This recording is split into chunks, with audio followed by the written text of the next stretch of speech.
திமுகவை பொறுத்த வரைக்கும் இன்றைக்கி ஒரு சோதனையான நாள் தான் சொல்லணும். எது கேட்டாலும் வந்து நிரூபிக்க முடியுமா, ஆட்சி இருக்கான்னு கேட்கக்கூடிய கட்சி. இன்றைக்கி தொடர்ந்து பார்த்தீங்கன்னா 4 கேஸ் இன்றைக்கி சுப்ரீம் கோர்ட்டில் ஒரு கேஸும் ஹைகோர்ட்டில் 3 கேஸும் வந்து அவங்களுக்கு எதிராக வந்தது. ஆனால் அதை பற்றி அவங்க கவலையே இல்லை. அவங்க அதை பற்றி கவலைப்படுற மாதிரியும் தெரியல. அவங்க என்னமோ சாதாரணமாக நடந்த மாதிரி எப்பவும் நடக்கிறது தானே சொல்லிட்டு ஒரு நாள்லாம் பரவாயில்ல, டெய்லி அடி வாங்கிட்டு இருந்தால் அவங்க என்ன பண்ணுவாங்க. இந்த டாஸ்மாக் கேஸ் இந்த நடுவில் ஒரு 3 நாள் நடந்ததுலேயே அவங்க எல்லாருமே பலகீனமாயிட்டாங்க. இன்றைக்கி செந்தில் பாலாஜி பொறுத்த வரைக்கும் எங்களை போன்ற வழக்கறிஞர்களுக்கு ஒரு மிகப்பெரிய ஒரு அதிர்ச்சி என்னன்னா, சுப்ரீம் கோர்ட் இவ்வளோ மோசமாக இது வரைக்கும் எந்த கேஸ்லையுமே கேட்டதில்லை. வெட்டு ஒன்று துண்டு ரெண்டு தான் அவங்க பேசுறதுலாம் பண்றியாங்க இல்லையா அப்படி தான் கேட்பாங்க. இந்த விஷயத்துல வந்து அவங்க ரொம்ப எப்படி சொல்றதுன்னா, எங்களை நீங்க ஏமாத்திட்டீங்க அப்படின்ற வார்த்தையெல்லாம் பயன்படுத்திருக்காங்க. ஜாமீன் கொடுத்த உடனே அமைச்சர் பதவி கொடுத்ததை பார்த்து அதிர்ச்சி அடைஞ்சிட்டோம் அப்படின்னு. அதாவது நீங்க சொன்ன, ஆனா எங்கேயுமே அவங்க வந்து அமைச்சர் ஆக மாட்டான்னு சொல்லலை. அது நம்ம போய் சொல்லக்கூடாது.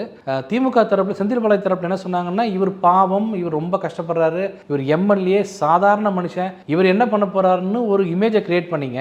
அதை நம்பி தான் நாங்கள் கொடுத்தோம். இன்னைக்கு சொன்ன வார்த்தைகள் ரொம்ப கடுமையான வார்த்தைகள். எப்படின்னா, நீங்க வந்து எங்களை ஏமாத்திட்டீங்க, நீங்க அவர் அமைச்சர் இல்லைன்னு சொல்லிட்டே இருந்தீங்க, நாங்கள் அதை நம்பி வெறும் எம்எல்ஏ தானே அப்படின்னு சொல்லி இது வரைக்கும் பிஎம்எல்ஏ கேஸில் இடி தரப்பில் இது வரைக்கும் நாங்கள் கொடுக்காத ஒரு முன்மாதிரியான ஒரு ஜாமீன் மனு கொடுத்தோம். நம்ம பல தடவை சொல்லியிருக்கோம். இடியில் வந்து 2 தான் ட்வின் கண்டிஷன்ஸ். என்னன்னா, அந்த நபர் இதற்கு முன் தவறு செய்யவில்லை, வெளியில வந்தால் அவர் தவறு செய்ய மாட்டார்னு 2 விஷயத்தில் சாட்டிஸ்ஃபை ஆனால் தான் கோர்ட் வந்து எப்பவுமே ஜாமீன் கொடுக்கும்.